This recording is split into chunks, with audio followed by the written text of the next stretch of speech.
Hello, my name is David Allen Lambert. I am the Chief Genealogist of American Ancestors by New England Historic Genealogical Society in Boston, Massachusetts.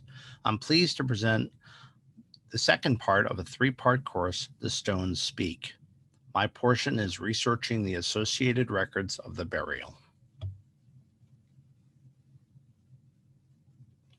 Now, researching the associated records of the burial are going to really help you in knowing more than what's on the gravestone. These records may be recorded on the town level, a church level, or even with a funeral home. Let's investigate some of these, but keep in mind that some of these resources may not exist for your particular ancestor due to the time frame or maybe the records that were actually being kept in the location that they lived. The first part of this course was given by my colleague Ann Lawthers, and it is dealing with gravestone records and the importance of them in your research. The third part is by my colleague Melanie McComb, and she'll be discussing various online cemeteries that you'll find useful in your research in preserving the gravestones and stories of your ancestors. I'm going to first discuss today vital and church records. Obviously, these primary sources are really important in your genealogy and are going to be part of what you're going to use for clues for the associated burial. Let's go beyond the gravestone and look at some of these records.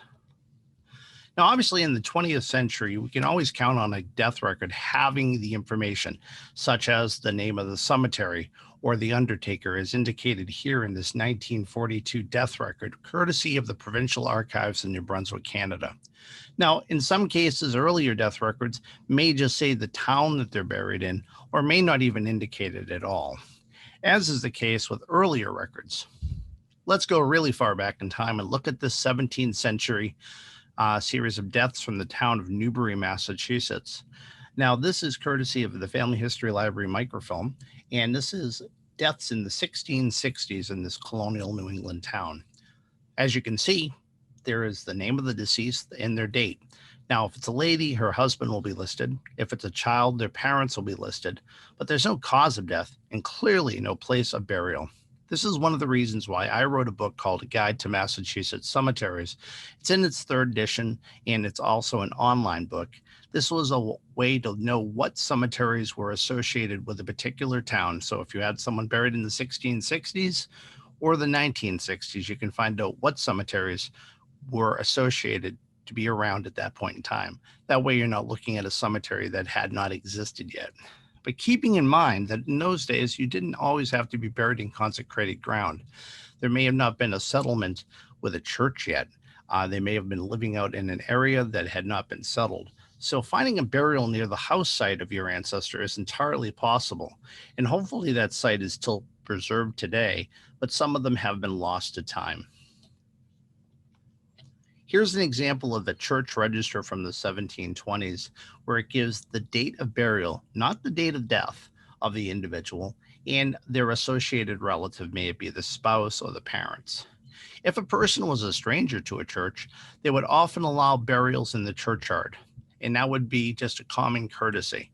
And it may indicate that the person is a transient person or a stranger to the community.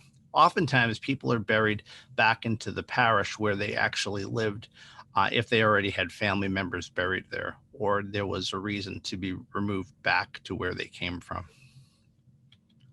Now, burials within the churchyard are important, and historically, what we like to look for are the sites of the early churches in communities, especially even if they're not there. Many times, churches are built on the same location because they own the property, and there may be an associated burial ground or within the churchyard itself, or across the street, or maybe there was a parcel of property owned by the church for such purposes as a graveyard. Investigate those in the local history of the community where your ancestor had died. Here's an example from St. Oswald's Church in Brereton-cum-Smethwick, Cheshire, England. As you can see in entry 400 at the bottom, James Lee of Brereton, England, had died. And now he's going to be buried on the date of March 18th, 1842, at the age of 76. The name of the curate of the church who performed the ceremony is there as well. If I was to wander around this churchyard and look for all of the gravestones for the associated burials, I might be for a little disappointment because sometimes churches reuse grave areas and they're buried over. Sometimes churchyards have layers of burials. Oftentimes gravestones have been removed or tombs have been reused. But in this case, I was lucky to find the gravestone of James Lee when I visited a few years ago, dated 1842. He is my fourth great-grandfather. Now, one of the problems that we are faced with genealogy are when our ancestors are buried in tombs. You may stumble across an old tomb at a cemetery, like the one above on the left, that has a date of the tomb and the family name, or the one on the right that says Martin Smith, Tomb 111. Well, the family tomb is pretty obvious. We know the surname of the people buried in that tomb, but how about Martin Smith? How about if you see multiple tombs with a name? In the case of Martin Smith, he was a Boston undertaker who just happened to own the tomb that my great-grandfather's brother was buried in 1850. He purchased old tombs, renamed them, and then used them for the occupants of the funerals he performed, if they so desired. Now, where can we find further information? For Boston, we can look at, for instance, the deaths registered in the city of Boston from 1801 to 1848 for this half-century part, where we can clearly find out where someone is buried. The number, right where that arrow is, it says Granary B Ground. In this case, obviously, Granary Burying Ground. The old cemetery in Boston dates back to the 1660s, but we know that in 1830, when Matilda was buried, that she was buried at 175 Granary Burying Ground. That means tomb 175. The next burial is for a 15-day-old child named Joseph, who was an infant, and he is buried in tomb 124 at the Hull Street Cemetery. Keep in mind that cemeteries often have various names. Hull Street Cemetery is also known as Copp's Hill Burying Ground. It's near Old North Church. Now, perhaps your ancestor had to have a burial permit when they were being transferred from a place that they died to the cemetery. As is the case of these records from Ohio, courtesy of the Family History Library, burial or removal permits. This is for a Christian Hammer who has a burial permit to go to the Candler Cemetery. Now, there you note right below Candler Cemetery on this says removal to. Here's an example of Mrs. Susanna Miller, who died back in 1891, but she was removed 20 years later to another cemetery. This is a valuable clue because even though these burial permits started in the 20th century, they may indicate people that had died well before the 20th century. If you search the Family History Library catalog under burial or removal permits in a keyword search, you will find a variety of these from around the country. Probate records can be a very valuable clue in your genealogical research in regards to the death of your ancestor. Here is an example of a fifth great-grandparent of my own, Mrs. Ann Poor. Ann Longfellow Poor died in 1792, and her probate was filed by her son, who is the executor. Part of it has a few items that are associated with her death and burial. Hence, Henry Dole, funeral charges and sundry expenses. Enoch Dole for making a coffin. Paul Noyce for carving her gravestone. I always thought it was an interesting cherub with wings on her gravestone and thought maybe it was a portrait of her, till I realized that Paul Noyce carved a lot of gravestones with a similar cherub and wings on the graves of various people in that community. And then last entry of importance for this is the sexton for digging the grave and the funeral charges. This gives me an indication of the cost in 1792 for the burial of my fifth great-grandmother, and now I know who was the person who carved her gravestone. Look at probate records for these valuable clues. Newspapers, as we know, are very valuable in regards to funerals. Death notices and obituaries are obviously something we can see daily, and they offer genealogical clues. Now that they're online, you can even find them easier. Now, digital newspapers have made it a lot easier for people to find their ancestors. Here's an example of a larger newspaper in New Hampshire that recorded a variety of people that had died the previous month, including Mrs. Abigail J. Poor, wife of Mr. Henry Poor, age 49. It's pretty basic, but keeping in mind that she didn't live where this newspaper was, this is an accumulation of a variety of deaths that occurred in New England, that I want to seek out a newspaper that's closer to where she died. This is an important point to point out to you, is that when you're looking for your ancestor's town, there may have not been a newspaper associated with the community they lived in when they died. But if there was a newspaper in circulation nearby, there may be an obituary or some sort of a death notice. Use that as a clue when you have to circle out from your community. Here's an example of her larger obituary. In the town, Mrs. Abigail J. Poor, wife of Henry Poor, age 49, funeral from his home. So in these days, families had the funerals straight from the home to the cemetery.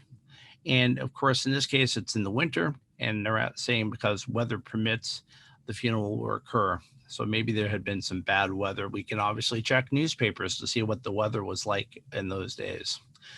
Now, it does give some of the quotes, including her frequently saying, "Let God do what he will. I resign myself wholly to his disposal." And then it said this: "Where she is known, her life was her eulogy. Where she is not known, may these few remarks make her memory dear by exciting all those to imitate her example." One thing this doesn't tell me: where is she buried? This is an obituary from 1821.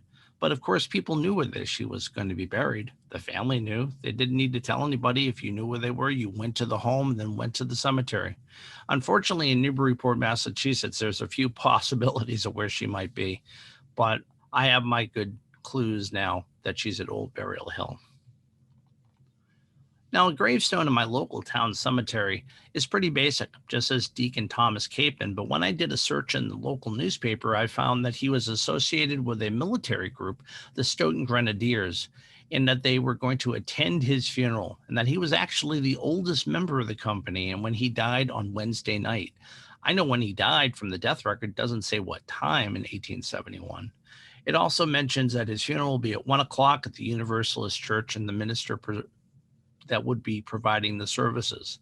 An interesting point is I had a gravestone that didn't tell me what time he died or what church he was affiliated with, nor the fact that he was a member of a military company. It is so important to look at obituaries and newspaper articles. Also look at newspapers for events that occurred a week after. There may be a notice in the paper thanking people for their kindness during the bereavement of the family, or in fact, for the flowers that they gave.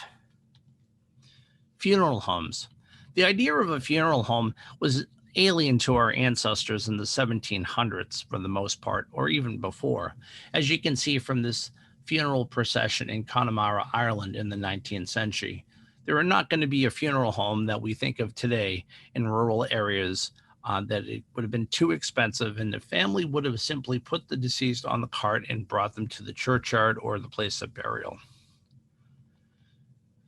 In the 18th century, the idea of cabinet makers turning into undertakers was just starting to happen. We see evidence of it in colonial Williamsburg, and a cabinet maker who could make a clock case could easily make the shape of a coffin from these examples from the Boston Massacre that occurred in 1770.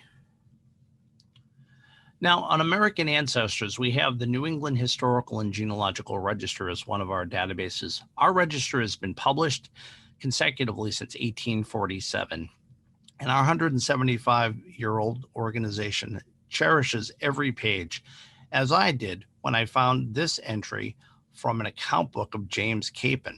James Capon provided some vital records for Stoughton, Massachusetts, but there's also another clue. These vital records are for the coffins that he made. He was a cabinet maker and a carpenter, and we have dates of death and dates a coffin was being constructed for a particular child or an adult. Also, town-related payments for paupers who could not afford to have a coffin purchased. So these are an interesting clue. And ironically, This account book turned up on eBay about a decade ago and is now with the Stoughton Historical Society. Here's an example of an ad in 1855 from a Boston City Directory for William Cooley, who is both a funeral undertaker and coffin manufacturer. He also provided coffins, caskets, robes of every description, caps, mourning goods, carriages, furnished every connection to the funeral, essentially one-stop shopping, if you will. He also happened to be the sexton of the Brattle Square Church in Boston. On the right-hand side, a simple casket that was made by a cabinet maker was not what they were using. They used metal caskets. They used ones with glass cases. They used ornamental items that would show the wealth or the prestige of a particular family. If you go onto Google and search patents, put in coffin or casket, and you can see a variety of rather interesting caskets that were being made, as this one was a burial case patented in 1867. Funeral homes, of course, in those days would require to have a way of having transportation to the cemetery for you, but also took the deceased out of your own home, brought it into a funeral home or a funeral parlor. These funeral homes, in some cases, have existed in America well into the early part of the 1800s. In fact, if you're lucky, your community still has the records of the local funeral parlor. Let me show you an example from Family History Library. This is from the Treadway and Wigger Funeral Home in Napa, California. This is available as a digital image from FamilySearch.org. Here is the funeral of Henry Jessup that provides his name, date of death and place of death, his date of birth and place of birth, parents and their place of birth, marital condition, occupation, where the deceased's body is being shipped to, and the cost of the funeral. Now, what's interesting is a lot of this material that was supplied was then given for a death record, hence why all the detail. Now, they're also going to get other various details surrounding the funeral itself. Now, what I found rather interesting is I looked up Henry C. Jessup and I compared it with the Find a Grave entry. On the funeral home record from FamilySearch, I found that his date of birth was exact. On Find a Grave, not so much. His birthplace on funeral home records on FamilySearch was New York. His birthplace on Find a Grave was Pennsylvania. His death was in Yountville, California on June 17th. Well, it says that he died in Napa, California on Find a Grave. His parents and birthplace are given in all those other details. And what helps me at Find a Grave is it gives me the section and obviously a photograph. Now, Henry died in a veteran cemetery. He's not indicated on Find a Grave that he's a Civil War veteran. Now, here's an interesting extra details that you can find, from the price of the casket to how they prepared the body for burial, the carriages, the automobile, the death notices in one newspapers, flowers, the opening of the grave cost, the tent, various things you'll find, which will give you a narrative back to a funeral that occurred 100 years ago in 1921. Another item in this collection for Henry Jessup in this bound book was the American Railway Express Company's receipt for $3.66 to transport his body to the cemetery. On American Ancestors, our library catalog has a variety of items that you can search. We have a lot of funeral home records that are actually published, but we also have some original manuscripts, including the Gaines Funeral Home from 1929 to 1934 in Pittsburgh, Pennsylvania. The Gaines Funeral Home was an African-American funeral home and provided services for the African-American community. It's a valuable clue into the history of the African-American community in Pittsburgh, Pennsylvania. Military burials and headstone applications. Here's an example of a gravestone not far from me for a Mr. Aaron Gay, who died in 1814. On the back of his grave, the old stone has a smaller stone in the back. It's a military stone you might recognize. It says Aaron Gay, Woods, Massachusetts Infantry, Rev. War. Well, that's great. Now I know that Aaron was in the Revolutionary War, but I thought to myself, that looks a lot like a Civil War style military marker. Let's see if there was an application. I did by looking on FamilySearch on the headstone applications of Union veterans. I know you might think, wait a second, he's in the Rev. War. Why would it be a Union veteran? This database is applicable for obviously the Union Army in the Civil War, but also for War of 1812 and Revolutionary War, because it's when they ordered the gravestone, not when the person died. So his stone was ordered sometime after 1879, and on FamilySearch, I'm able to find an entry for Aaron Gay with a date of death a year before what's on his other gravestone. So a little bit more investigation here needs to go on. But here's the stone. What do I find on this? On the application is more information than what's on the gravestone. It says here that Aaron Gay was a private in Stearns' company. So Stearns was his company captain, and Woods would have been the colonel of the Massachusetts Infantry. And there's the name of the cemetery. That was the order form for that very gravestone you're looking at on the right. Now, there are also headstone applications you can find elsewhere. And I'm going to highlight what's on American gravestones for Ancestry.com. And this is headstone applications for military veterans 1925 to 1970. The nice thing about this, you don't have to put in a name. You can put in a location and find out all the military headstones in a nearby cemetery where you may be living. Here's one for a Jewish war veteran, Harry Raymond, who was in the First World War. The gravestone on the right has his inscription both in English as well as in Hebrew, and it also indicates a little less information. On the gravestone application form from the military, it asks for his enlistment and discharge dates, his serial number, his full date of death is right there, as well as the company within the 36th Infantry. It also gives probably his wife that is listed as the informant and where she's living to pick up the gravestone to have it delivered to his burial in Stoughton, Massachusetts. American ancestors, we have over 1.25 billion searchable records. Let me show you what we have. Now, Melanie McComb will be discussing more of our databases, but I wanted to be specific to the oldest Roman Catholic cemetery in Boston. That is St. Augustine's Cemetery that started in 1819. You'll be able to search on the name of an individual. You can find the actual in-color lot sales books and cards. You can also find a very detailed inventory that was done 30 years ago for every gravestone with its condition and a transcription as well of each gravestone, of what it says line by line, which is a wonderful thing because so many of these old gravestones are fading. I'm going to give you a quick case study on locating my own great-great-grandfather. When I obtained his death record over 35 years ago, I had never gone to his grave. My great-great-grandfather, Alexander Poor, was 72 when he drowned and was buried at Mount Hope Cemetery. When I went to Mount Hope Cemetery, I went to the office first. It's a very large cemetery, as I'll show you. And it would help to know from his burial card that the office had that he was buried at Maple Grove at grave 2203. Also asked for associated burial cards for that surname, unless it's maybe Smith. In this case, I asked for his wife. She's in the same grave, as you can see.